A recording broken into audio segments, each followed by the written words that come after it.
कारण से झारखंड में क्या इतना सस्ता आ गया? झारखंड क्या है जो इस मानसिकता के लोग, दलित विरोधी, आदिवासी विरोधी, मैंने वैदिक ज्ञान तक का ऊपर से नीचे इंसान को इंसान नहीं समझना, मानव को मानव नहीं समझना। क्या बात करते हैं? वैदिक परंपरा, सनातन परंपरा, ये सब बोल बोल के मैंने ऊंच नीच का भाव। आप बहुत जानकार हो सकते हैं, आप बहुत ज्ञानी हो सकते हैं, लेकिन आपके व्यवहार से नापा जाएगा ना। जो इस मानसिकता के लोग हैं, तुम निम्न जाति के हो, तुम्हारा हम अपना हैसियत बताते हैं तुमको, इस टाइप पर टिप्पणी करने वाला, उसको कैसे भाई सत्य बना दीजिएगा? इन राज्यपाल को तो अपना संवैधानिक अधिकार को लागू करना ही नहीं है। इन लोग, इनको करना है जो वहां से सेंटर से जो आएगा उसी को करना है। अपना विवेक कुछ नहीं। इन लोग रबर स्टाम्प है, पद में है, आया उधर से स्टाम्प मार देना है। संतोष गंगवार का ये हाल है। ये तो और ज्यादा रबर स्टाम्प आदमी है। ये तो फालतू का बता रहे हैं। ओबीसी की इतना बड़ा चेहरा है। अरे बता रहे, चेहरे से क्या हो गया? चेहरा तो ओबीसी चेहरा तो मोदी को ही बोलता है, आदिवासी चेहरा बाबूलाल को ही बोलता है, आदिवासी चेहरा जुमडा बोलने से हो जाता है। चाहे वो राष्ट्रपति द्रौपदी मुर्मू हो, चाहे राज्यपाल संतोष गंगवार हो, ये लोग प्रतीकात्मक लोग हैं। ये प्रतिनिधित्व नहीं करते हैं। संविधान तो छोड़ दीजिए, कॉन्स्टिट्यूशन का भी प्रतिनिधित्व नहीं करते हैं। इन लोग बड़ी बात बोल रहे हैं। छोड़ दीजिए, जातीय समुदाय छोड़ दीजिए, चाहे राष्ट्रपति हो या राज्यपाल हो, कोई आदिवासी है, कोई पछड़ा, हम नहीं जा रहे हैं। ये लोग संविधान का प्रतिनिधित्व नहीं करते। बता रहे कॉन्स्टिट्यूशन पद बैठे हैं, उसका भी प्रतिनिधित्व नहीं करते हैं। अच्छा, रबर स्टाम्प है इन लोग। नमस्कार, जोहार, मैं हूं देवेंद्र कुमार। दोस्तों, इस वक्त जिस शख्स को आप फ्रेम में देख रहे हैं, बताने की जरूरत नहीं, लक्ष्मी नारायण मुंडा, आदिवासी समाज का मुखरावान। चीजों को लिखते पढ़ते तो जरूर है, लेकिन इसके साथ ही संघर्ष करने का मादा भी रखते हैं। झारखंड में कई ऐसे लेखक हैं, बुद्धिजीवी हैं, जो लेखन तो बहुत बेहतर करते हैं, पर जब सड़क पर उतरने की बारी आती है तो शायद थोड़ा खत्म हो जाते हैं। लेकिन लक्ष्मी जी उन चेहरों में है जो सड़क से लेकर कलम तक संघर्ष करते हैं। तो लक्ष्मी जी, एक बार आपका जोहार। आपका फेसबुक मीडिया पोस्ट में देख रहा है, और वो जो पोस्ट है, वो पोस्ट है रांची यूनिवर्सिटी की बीसी, रांची विश्वविद्यालय के वाइस चांसलर सरोज शर्मा के बारे में। सरोज शर्मा की भी नई नियुक्ति हुई, और आपने अपने सोशल मीडिया पोस्ट में उन्हें कटघरे में खड़ा कर दिया। मैं उसकी कुछ पंक्तियां आपको सुनाना चाहता हूं जो आप लिखते हैं। आप लिखते हैं कि उनके ऊपर दलित उत्पीड़न का आरोप है, और यहां तक कि एक दलित ड्राइवर जो था, उसने तंग आकर के आत्महत्या कर ली थी। उस ड्राइवर का, उनके स्टाफ ड्राइवर राजकुमार, दलित समुदाय ने आत्महत्या कर ली थी। सुसाइड नोट में सरोज शर्मा पर जातीय भेदभाव, उत्पीड़न, मानसिक प्रताड़ना का आरोप लगाया था। इसी आधार पर दिल्ली पुलिस ने एफआईआर दर्ज की थी, जिसके बाद उन्हें एनआईओएस और गुजरात के Indian institute of teachers education के पद से हटाया गया था। राजकुमार पवार एनआईओएस में स्टाफ कार ड्राइवर थे, और 1995 में अस्थायी रूप से नियुक्त, 2011 में नियमित हुए थे। पिछले 30 साल से 6 चेयरपर्सन के साथ काम किया, कभी कोई शिकायत नहीं मिली। वे एससी यानी दलित समुदाय से थे। उनके परिवार में बीमार पत्नी, 3 बेटियां, 1 बेटा है। वे जादव नगर में रहते थे। सरोज शर्मा ने अपने कार्यकाल में जुलाई 2024 में उन्हें बिना वजह बेंगलुरु का रीजनल सेंटर ट्रांसफर कर दिया। यह आदेश 15 जुलाई 2024 को दिया गया। नियमों के मुताबिक रिटायरमेंट से 2 साल पहले होम टाउन में पोस्टिंग का अधिकार था। बेंगलुरु में स्टाफ कार का प्रावधान भी नहीं था। राजकुमार पवार का परिवार दिल्ली में था, पत्नी दिल्ली में थी, बेटी दिल्ली में रह रही थी। उन्होंने अपनी असमर्थता जताई। National commission for schedule caste को भी पीड़ित राजकुमार पवार ने शिकायत की थी और उसमें लिखा था कि सरोज शर्मा ने कथित तौर पर कहा कि तुम निम्न जाति के हो, तुम्हें अपनी जाति की हैसियत दिखाऊंगी, और इसके साथ ही ऑफिशियल कार के लॉन्ग्वेज में फर्जीवाड़ा का आरोप भी लगाया। और उसके बाद जो कहानी है, राजकुमार पहान ने आत्महत्या कर पवार और आत्महत्या का सारा जो दोष है उन्होंने सरोज शर्मा पर लगाया। आपका ही सोशल मीडिया पर आप साबित क्या करना चाहते हैं? देखिए, हम जो अपना अकाउंट में लिखे हैं, एक आदिवासी बाहुल राज्य और रांची विश्वविद्यालय,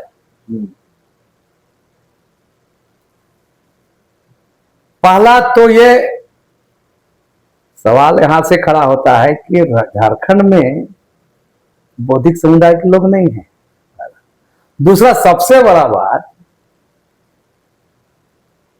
ये मैं सिर्फ नहीं कह रहा हूं, सुसाइडल नोट से लेकर पुलिस थाना का एफआईआर से लेकर एसटी कमीशन में चिट्ठी से लेकर देश के प्रतिष्ठित अखबार हिंदुस्तान टाइम्स वगैरह में छपा था। और उतने विवादास्पद चेहरा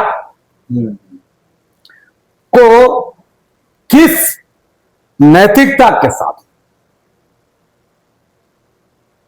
रांची विश्वविद्यालय का वीसी राज्यपाल ने बनाया, ये बहुत बड़ा सवाल है। आप गौर कीजिए ना, जो सुसाइडल नोट में है, जो हम तो बोले 6 चेयरपर्सन के साथ वो काम कर चुके हैं, 6 राजपाल पवार, और सुसाइड करते हैं 27 सितंबर 2024 को। बेंगलोर में ट्रांसफर करते हैं, दिल्ली से बेंगलोर 2000 से 22 किलोमीटर दूर है। तो ऐसे विवाद, और जिसके चलते गुजरात में इसको पोस्टिंग रद्द हुआ, बता रहे लेडीज का, सरोज शर्मा का गुजरात में पोस्टिंग रद्द हुआ, और दूसरा चीज में था, इनको बनाया गया था तो वहां रद्द किया गया। तो किस कारण से झारखंड में इतना सस्ता हो गया झारखंड क्या, जो इस मानसिकता के लोग, दलित विरोधी, आदिवासी विरोधी लोग। तो आप गौर कीजिए, हमने एक लिखा है, ये आरएसएस का मुखपत्र सामने क्या बोला, उसमें इंटरव्यू देते हैं भारतीय ज्ञान परंपरा का, ये ज्ञान परंपरा किसे, मतलब सामंती फॉरवर्ड वर्चस्व का, ब्राह्मणवाद को स्थापित करने की शिक्षा देंगे का? हाँ, इस तरह के शब्दावली तो है उसमें। हाँ। ये ज्ञान परंपरा के नाम पर क्या है, भारतीय ज्ञान परंपरा शास्त्र, इस सब के नाम पर क्या होता है, फॉरवर्डिज्म, ब्राह्मणवाद, है ना, दक्षिण विचार, उसको थोपने वाले लोग। उस ज्ञान परंपरा में तो नानू भी है, रैदास भी है, कबीर भी है, हमें कैसे पता लगे कि किस ज्ञान परंपरा की वो बात कर? उनके जो दलित सूत्र पर जिस तरह उन पर कोट किया, उन पर सरोज शर्मा जिस तरह से उस एक दलित ड्राइवर, जो उन्हीं का ड्राइवर को जो जिस तरह से बातें कही है, हैसियत बताने की बात की, किस मानसिकता को दर्शाता है। और दिल्ली में एफआईआर दर्ज होता है, ऊंची पहुंच रसूख के चलते कार्रवाई नहीं होती, ऊंची पहुंच रसूख के चलते रांची झारखंड में बीसी बन गया दिल्ली का आदमी। आपको क्या लगता है कि चूंकि संघ का साथ उनका अच्छा तालमेल है, चूंकि वो भारतीय ज्ञान परंपरा की बात कर रहे हैं और भारत का जो परंपरागत वैदिक ज्ञान है उसकी बात कर रहे हैं, मैंने वैदिक ज्ञान मतलब ऊपर से नीचे, इंसान को इंसान नहीं समझना, मानव को मानव नहीं समझना, क्या बात करते हैं, वैदिक परंपरा, सनातन परंपरा, ये सब बोल बोल के मैंने उच्च नीच का भाव। मैं उनकी बात कर रहा हूं, वे जो करते हैं, तो क्या लगता है कि उस, क्योंकि आप ही बता रहे हैं कि इनका आरएसएस से अच्छा रिश्ता है, तो आरएसएस से अच्छा रिश्ता का इनाम मिला है उन्हें? बिल्कुल, तब में एफआईआर में कार्रवाई नहीं होती है। देश के अंदर में देश के बड़े बड़े दो चेहरे, प्रधानमंत्री मोदी है ना, और अमित शाह, गुजरात में जो इनका तो वहां नियुक्ति नहीं होता है इनको, गुजरात में नियुक्ति नहीं होता, लेकिन झारखंड तो सस्ता है, झारखंड भेज दिया गया। पता करिए, गुजरात में इनको नियुक्ति नहीं हुई, नहीं लिया गया। जो सोचा गया होगा कि भाई भारतीय ज्ञान परंपरा की बात करते हैं, वैदिक ज्ञान परंपरा की बात करते हैं, और चूंकि झारखंड में एक ट्राइबल समाज है जो सदियों से एक परंपरा का निर्वाह करता रहा, आज छूट रखा है अपने, तो शायद इसलिए यहाँ भेजा गया हो। देखिए, तो आप गौर कीजिएगा, पहले जहां पदस्थापित थी दिल्ली में, वो दलित रामकुमार पवार, जिनके बाल बच्चेदार नौकरी खत्म होने का कगार पर, वो आदमी कितना प्रताड़ना झेला है। नहीं, उन्होंने तो अपनी टीम, जो मैं देख रहा था आपकी टेक्निक, उन्होंने अपनी मौत का जिम्मेवार शर्मा को बताया। लेकिन बड़ा सवाल फिर यही है कि आखिर इतना होने के बाद भी, इतना ब्लैक उनके पूरा जो कैरियर है, इतना बड़ा ब्लैक दाग होने के बावजूद सरकार ने या राज्यपाल ने उन्हें इस पद के लिए लायक क्यों समझा? कुछ तो वजह होगी राज्यपाल के पास। क्या वजह? ये उच्चतम क्वालिफिकेशन होगा, उनका प्रशासनिक अनुभव। आप कुछ भी रहे, बहुत महान हो सकते हैं, आप बहुत जानकार हो सकते हैं, आप बहुत ज्ञानी हो सकते हैं, लेकिन आपके व्यवहार से नापा जाएगा ना। अब हजार अच्छा काम कर लीजिए, बलात्कार कर लीजिएगा तो बलात्कार का दाग मिट जाएगा। बहुत ज्ञानी हो सकते हैं, उसे क्या फर्क पड़ता है? उस ज्ञान का क्या मतलब है? जो इस मानसिकता के लोग हैं, तुम निम्न जाति के हो, तुम्हारा हम अपना हैसियत बताते हैं तुमको, इस टाइप पर टिप्पणी करने वाला, उसको कैसे वाइस चांसलर बना दीजिएगा? ये सवाल वाइस चांसलर नियुक्ति का सवाल तो ही है। सबसे बड़ा बात है कि शिक्षा जैसे विभाग में ऐसे लोगों की नियुक्ति ही गलत है। यूजीसी एक्ट जो अपना आया और जिसका इतना विरोध हो रहा है, आज भी जो समाज की जो अगड़ी जातियां हैं, इनका इसका विरोध कर रही है। हालांकि भाजपा की ही ओर आया है, और भाजपा के लोग अभी भी दावा कर रहे हैं कि यूजीसी एक्ट को इसी जातिगत भेदभाव के लिए तो लाया गया था, खत्म करने के लिए लाया गया था। देखिए, यूजीसी जो एक्ट लाया गया था, कि हम लोग क्या कर रहे थे, यूजीसी का एक्ट का लोग क्या विरोध कर रहे? भाजपा लोग, भाजपा तो लेकर ही आई थी ना, लेकिन भाजपा के लोग भी विरोध कर रहे थे, और खास से जो सवर्ण तबका है वो विरोध कर रहा है, यूजीसी को और लोग समर्थन कर रहे हैं। लेकिन आप उस पर, उसकी गहराई को अब नहीं गए हैं। मेरे उस पर बिल्कुल अलग स्टैंड है। आप गौर कीजिए, यूजीसी के ऊपर में हायर एजुकेशन की बनाया जा रहा है ना, कमीशन है ना, एचएससी बनाया जा रहा है ना, तो उसके अंदर में तमाम यूनिवर्सिटी कॉलेज रहेंगी। वो अलग खेल है, उस पर तो एक तीर से तीन शिकार कर दिए मोदी जी। ये जो पिछड़ी आती जो लोग खूब खुश करवा दिए फला। तो इससे पीछे क्या खेल आप गौर किए हैं? आप पता कीजिए, ठीक उसी समय वर्ल्ड ट्रेड एग्रीमेंट भी हो रहा था। कहां पे? स्विट्जरलैंड में हो रहा था ना।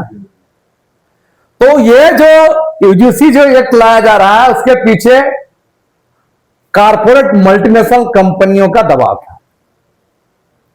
वो एक उधर से, दूसरा था यहां देश के अंदर में तमाम जो यूनिवर्सिटी की स्वायत्ताएं हैं उसको खत्म करके सेंट्रल माने हायर एजुकेशन अथॉरिटी के मार्फत सबको लाके, और उसमें कौन लोग रहेंगे? जो भारत सरकार जो रहेगी वही लोग उसको पूरा यूनिवर्सिटी को, तमाम कॉलेज को ही करेंगे। उस खेल को इनका फायदा था। बाहर के लिए सस्ता मजदूर चाहिए, टाई कोट लगा के वर्ल्ड ट्रेड एग्रीमेंट में सिग्नेचर किया है, तब मुख्यमंत्री लोग, भारत सरकार के लोग करने गया था ना, ठंडा में दावस गया था ना, तो क्या करने गया था? तो वहां से खेल है, वहां दो खेल है। उस चीज को बहुत इतना आसानी से यहाँ के लोग समझ पाएंगे, जो वो पूरा ग्लोबल खेल है, और उस ग्लोबल खेल का कारण वो वाला है। नहीं, एक और ठीक है, यूजीसी का खेल तो दूसरा होगा। हेमंत सरकार हाल में एक प्रपोजल लाई थी, और प्रपोजल था कि यूनिवर्सिटी में बीसी से लेकर तमाम जो पद है उसके नियुक्ति को अधिकार वो अपने हाथ में ले लेता है, सीएम के हाथ में जाने वाला था। राज्यपाल ने वो फाइल लौटा दी। क्या लगता है कि यदि वास्तव में स्टेट में सीएम को अधिकार हो किसी भी व्यक्ति का, तो चीजें बदल सकती है। मैं इसलिए कह रहा हूं कि झारखंड जैसे स्टेट में अभी जितने कुलाधिपति हैं, कुलपति हैं, डीसी, सब बाहर के। बिल्कुल। झारखंड में प्रतिभाओं की कमी है क्या? हमें सरोज शर्मा को दिल्ली से लाना पड़ा, पल्लव शर्मा को दिल्ली से लाना पड़ रहा, ये स्थिति क्यों बन रही है? यदि अगली जाति का ही लाना है तो झारखंड में अगली जातियों की देखिए बता देखिए, जिस तरह से पहला बात हम कहेंगे, जो राज्यपाल जो नियुक्त करते हैं, भारत सरकार का रहता है राज्यपाल, केंद्र का अधीन। इन राज्यपाल को तो अपना संवैधानिक अधिकार को लागू करना ही नहीं है। इन लोग, इनको करना है जो वहां से सेंटर से जो आएगा उसी को करना है, अपना विवेक के कुछ नहीं। इन लोग रबर स्टाम्प है, पद में है, आया उधर से स्टाम्प मार देना है। संतोष गंगवार का ये हाल है। ये तो और ज्यादा रबर स्टाम्प आदमी है। ये तो फालतू का बता रहे हैं। ओबीसी की इतना बड़ा चेहरा है। अरे बता रहे, चेहरे से क्या हो गया? चेहरा तो ओबीसी चेहरा तो मोदी को ही बोलता है, आदिवासी चेहरा बाबूलाल को ही बोलता है, आदिवासी चेहरा अर्जुन मुंडा बोलने से हो जाता है, बोलने पर से होता है। चेहरा तो दलित को या आदिवासी को राष्ट्रपति बनाकर रखे, उसे क्या फर्क पड़ता है? सुनिए, आप गौर कीजिए, प्रतिनिधित्व और प्रतीकात्मक दोनों अंतर है। तो ये तमाम चीजें जो है प्रतीकात्मक ठगने के लिए, ये प्रतिनिधित्व नहीं प्रतिनिधि नहीं है। चाहे वो राष्ट्रपति द्रौपदी मुर्मू हो, चाहे राज्यपाल संतोष गंगवार हो, ये लोग प्रतीकात्मक लोग हैं, ये प्रतिनिधित्व नहीं करते हैं। संविधान तो छोड़ दीजिए, कॉन्स्टिट्यूशन का भी प्रतिनिधित्व नहीं करते हैं इन लोग। बड़ी बात बोल रहे हैं। छोड़ दीजिए, जातीय समुदाय छोड़ दीजिए, चाहे राष्ट्रपति हो या राज्यपाल हो, कोई आदिवासी है, कोई पछड़ा, हम नहीं जा रहे उससे। ये लोग संविधान का प्रतिनिधित्व नहीं करते, बता रहे। जिस कॉन्स्टिट्यूशन पद बैठे हैं उसका भी लोग प्रतिनिधित्व नहीं करते हैं। अच्छा, रबर स्टाम्प है इन लोग, रबर स्टाम्प। हम डंके के चोट बोलते हैं, रबर स्टाम्प है इन लोग। चाहे द्रौपदी मुर्मू हो, चाहे जो भी हो। मैं सवाल इसलिए कर रहा था कि जिस वक्त हेमंत सोरेन ये कोशिश कर रहे थे कि सीएम के पास ही नियुक्ति का अधिकार हो, और विश्वविद्यालय अधिनियम लेकर के आए थे, विधेयक लेकर के आए थे, भाजपा कटघरे में खड़ा कर रही थी। वो कह रही थी कि पूरा शिक्षा व्यवस्था खत्म हो जाएगा। हेमंत सोरेन सारी चीजें अपने हाथ में लेना चाहते हैं। राज्यपाल के जो विशेष अधिकार है उसका सम्मान नहीं करते। ये भाजपा वालों को बोलिए, राज्यपाल का बहुत सारा अधिकार है। हम राज्यपाल कितना अधिकार बता देंगे। ये राज्यपाल तो 5% लागू नहीं करता है। राज्यपाल का जो अधिकार, 5th शेड्यूल इलाका में कस्टोडियन कौन है? राज्यपाल है। 5th शेड्यूल में धज्जी उड़ा हुआ मैंने क्या कारण है? कौन जिम्मेदार है?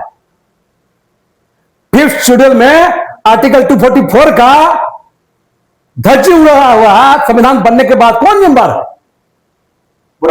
75 साल में 75 ईयर 75 साल में आर्टिकल 244 को वायलेशन हुआ है। कौन जिम्मेदार है? कोई राज्यपाल है, कौन जिम्मेदार है? तो ये राज्यपाल क्या बताएंगे? रबर स्टाम्प में बोल, रबर स्टाम्प में बोल रहे हैं। अगर कोई यहाँ राज्यपाल क्वेश्चन उसको जाकर बात रखिएगा, क्वेश्चन में बात करिएगा, संविधान बात रखिए, तो राज्यपाल बोलते हैं सरकार पास जाएंगे।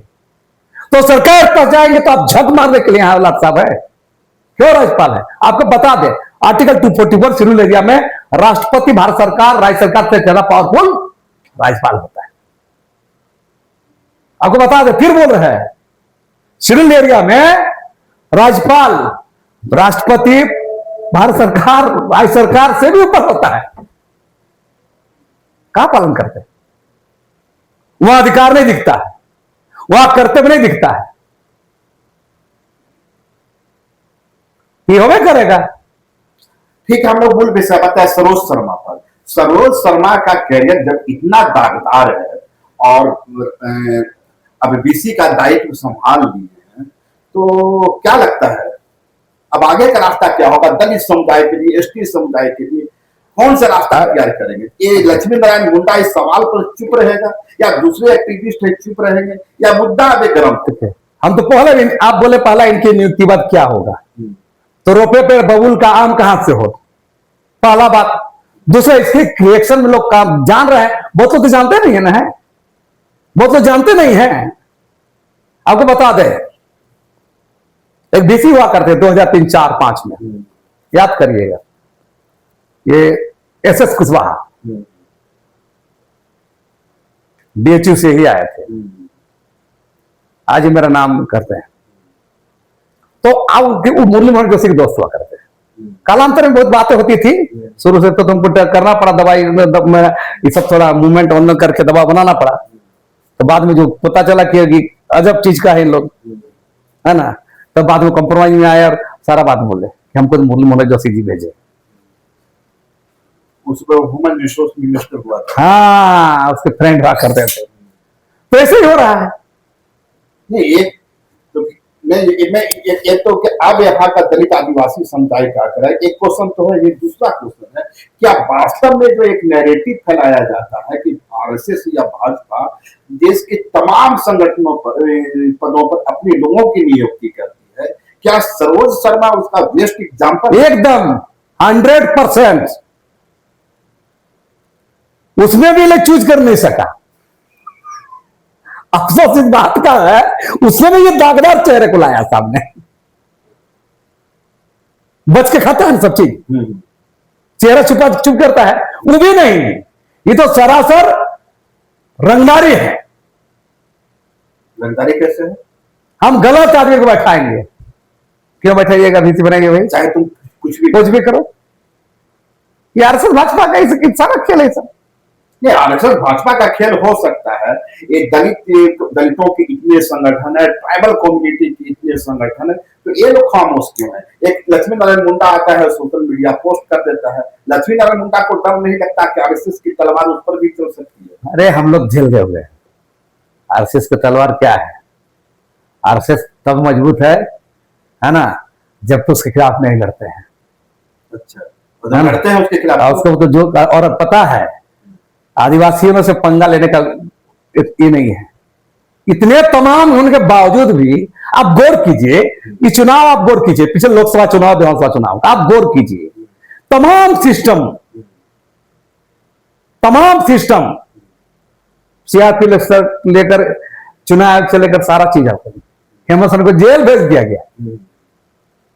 रिजर्व सीट में भाजपा को उम्मीदवार जिताया नहीं जीता। क्यों नहीं जीता?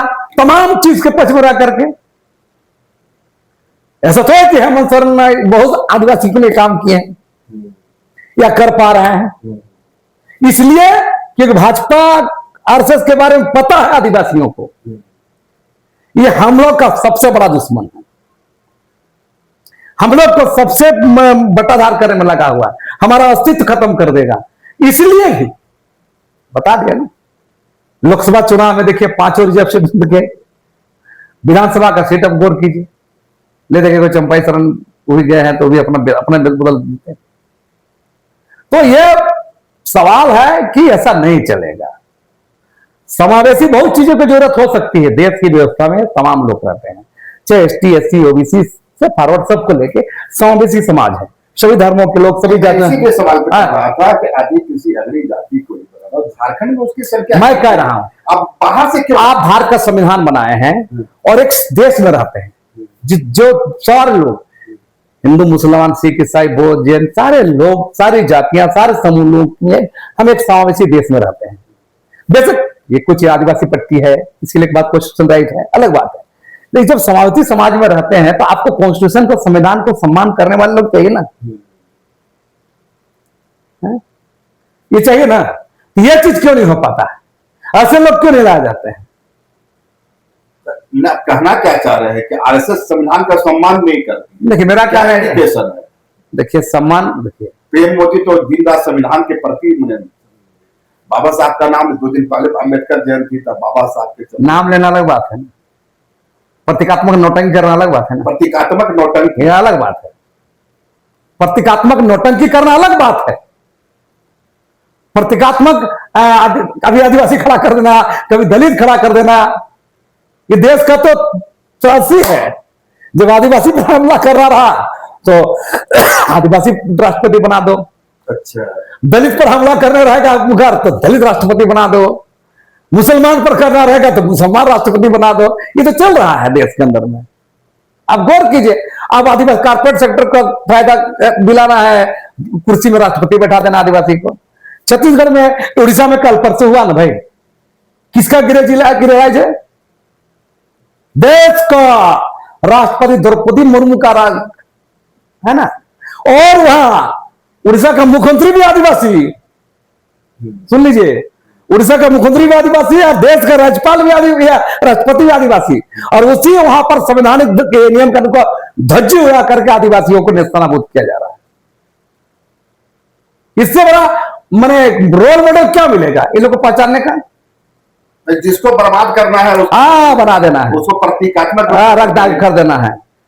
आप गौर कीजिए, झारखंड में बहुत दिन से रहे हैं, आप जानते होंगे, ग्रामीण क्षेत्र में हमारे गांव देखिएगा, जंगल झाड़ तरफ कुछ लोग तीतर समझते हैं, तीतर। तो हम देखते, मेरे घर के पास भाई लोग जो जंगल जाते थे शिकार करने, तो तीतर को पकड़ के लाते थे और तीतर को पालते थे, पालतू बनाते थे और पिंजरा में उसको रखते थे, और उसको आंख को फोड़ दिया जाता था, आंख को, है ना, आंख देखने नहीं सकता था वो, और उसको जो पिंजरा में ले जाके जंगल में छोड़ दिया जाता था और जाल बिछाया जाता था। वो चिल्लाता था और तीतर आके फंस जाता था। वही ये लोग है, लोग अंधा तीतर लोग नहीं बना के रखता है, अंधा तीतरों को हाँ, चाहे वो राष्ट्रपति द्रौपदी मुर्मू हो, चाहे आपका उड़ीसा का मुख्यमंत्री जो अभी तक आदिवासी हो, दलित हो, पिछड़ा हो, जितना हो, ऐसा किया जाता है। सब हाँ, प्रतिनिधित्व नहीं है, मैं कर बार बार फर्क करिए, प्रतीकात्मक और प्रतिनिधित्व दो अलग अलग मायने हैं, दोनों का अर्थ अलग है। प्रतीक के रूप में ये अंधे चित्रों को ले लाया गया। क्या आपने गौर कीजिए, आदिवासी राष्ट्रपति तमाम चीज बड़ा बड़ा विज्ञापन आता है, कभी देखे हैं आदिवासी दिवस इनका विज्ञापन? देख लीजिए, क्या बात है। और समय तो देते हैं विज्ञापन। तो ये सब सवाल है, सवाल दर सवाल तो होगा, कुर्सी में बैठे हो सवाल दर सवाल होगा, सीधा सीधा मेरा मानना है। अब क्या फिर लास्ट सवाल वही, अब आप लोग सरोज शर्मा की जो नियुक्ति हो गई है, इसके खिलाफ आदिवासी समाज, ट्राइबल कम्युनिटी का अगला कदम क्या होगा? देखिए, अभी तक जो हम पता है, अभी इनका जो मानसिकता पता चलता है, दलित को किया है, ट्राइबल को तो अभी नहीं किया है ना। ट्राइबल इस बात का इंतजार करेगा कि अभी तुम मैं कह रहा हूं, इसलिए ट्राइबल समुदाय इस पर नजर रखेगा और इस पर सीधे, और तमाम, ऐसा नहीं है कि मेरे बोल देने से लोग बातचीत शुरू कर दिए हैं, ये सवाल तो खड़ा हो रहा है। सवाल आपने खड़ा किया, सवाल खड़ा करेंगे, चर्चा करेंगे, और ये सवाल राज्यपाल पर सवाल होगा। किसी ने भी सरोज शर्मा पर सवाल खड़ा नहीं किया, सारे लोग मौन थे। इस मौन को तोड़ा है लक्ष्मी नारायण मुंडा। हम बेवहार तो लिखेंगे, राष्ट्रपति राज्यपाल को एक चिट्ठी लिखेंगे, किस आधार पर ऐसे विवादास्पद एक आरोपी व्यक्ति को यहाँ झारखंड की राजधानी रांची विश्वविद्यालय का डीसी बनाया गया। तो ये थे हमारे साथ लक्ष्मी नारायण मुंडा। जैसा कि मैंने शुरू में ही कहा कि लक्ष्मी नारायण मुंडा कलम के उस सिपाही में है जो कलम नहीं पकड़ते, जरूरत पड़ता है तो सड़क पर भी दहाड़ लगाते हैं, वही इनकी मूल काम है। शुक्रिया, नमस्कार। लाइव लगातार के वीडियो को लाइक करें, सब्सक्राइब करें